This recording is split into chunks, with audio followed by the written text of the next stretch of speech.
So you've had a long day and all you want to do is just go home, relax, and watch some TV. You take off your shoes, you sit down on the couch, and instead of thinking to turn on your cable box, you immediately decide to start streaming your favorite show you've been binge watching for the past 3 weeks. It's pretty great how it is now for most people. No longer do you have to run to the store to buy the box set or wait for a service to send you a DVD in the mail. You definitely don't have to download the entire episode onto your hard drive either before you can start watching it. Since monthly subscription services like these are so prevalent with video, how far off are we from the same thing becoming the norm with video games? Hey, it's Jake from GameRanks, and today we're diving into the question, is the gaming world really ready for an all-streaming future?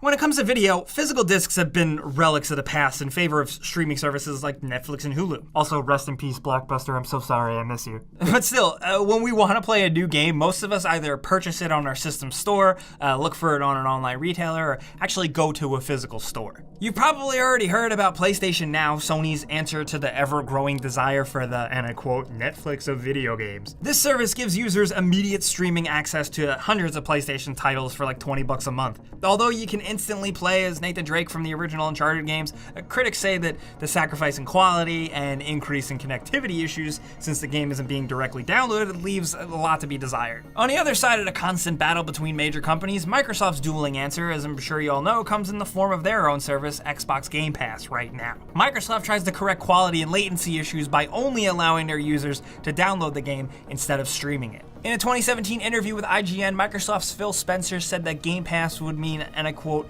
continuous, full-fidelity gameplay without having to worry about streaming, bandwidth, or connectivity issues. But still, how could this be the next Netflix if it takes hours to begin with because you have to download, you know? Well, in an interview with The Verge in early 2018, Microsoft's head of their new cloud division, Kareem Chaudhry, said, "We believe there is going to be 2 billion gamers in the world, and our goal is to reach every single one of them." So yeah, this might be a start in the right direction. It also helps that not only with Game Pass, but Microsoft is kind of just building up that whole platform, also announcing that there will be Microsoft streaming technology. Their xCloud gaming streaming service is apparently going to be a thing with phones and consoles and PCs, and not only will you be able to stream to any device, but it will be a big component of the next generation console Microsoft has announced they're working on, codenamed Scarlett, as well as the rumored set desktop box that's going to be designed just for streaming this Scarlett game service. The question is it going to be a direct competitor to something like PS Now, or is it going to try new innovations to really evolve the latency and the technology behind this stuff? The rumors do suggest that Microsoft's technology in the new Scarlett stuff is going to be specifically focused around improving the experience and reducing latency, but who knows, that's still probably at least 2 years away.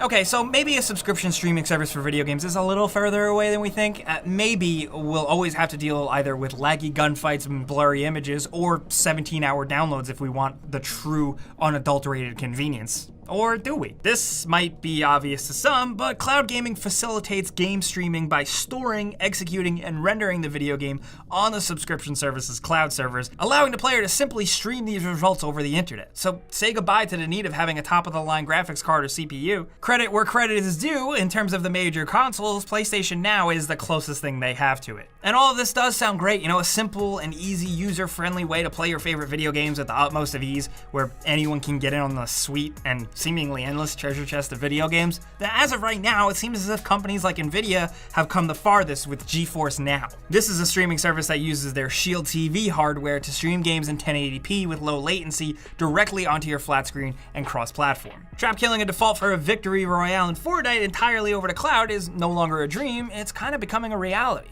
But still, the major question with all these amazing technological advancements is one of accessibility. As you might already know, since connecting to the cloud requires, you know, an internet connection, how do areas with poorer internet infrastructure fare in the battle of consumer convenience? Consider these facts. The United States has an average internet speed of 18.7 megabits per second.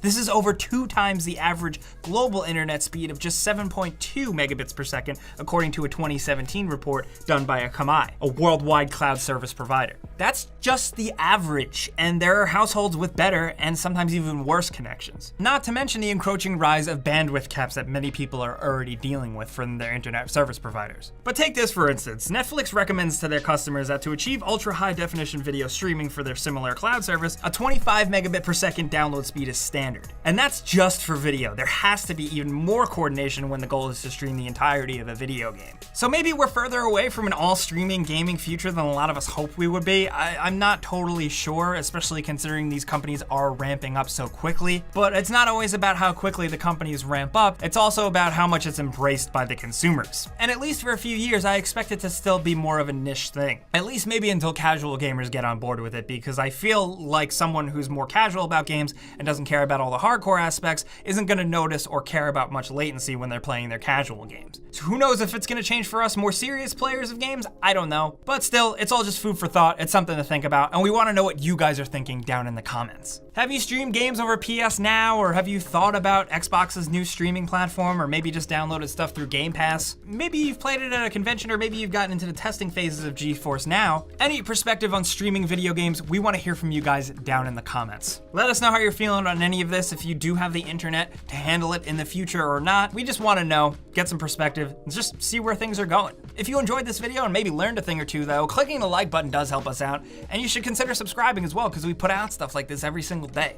But as always, thanks for watching, and we'll see you guys next time.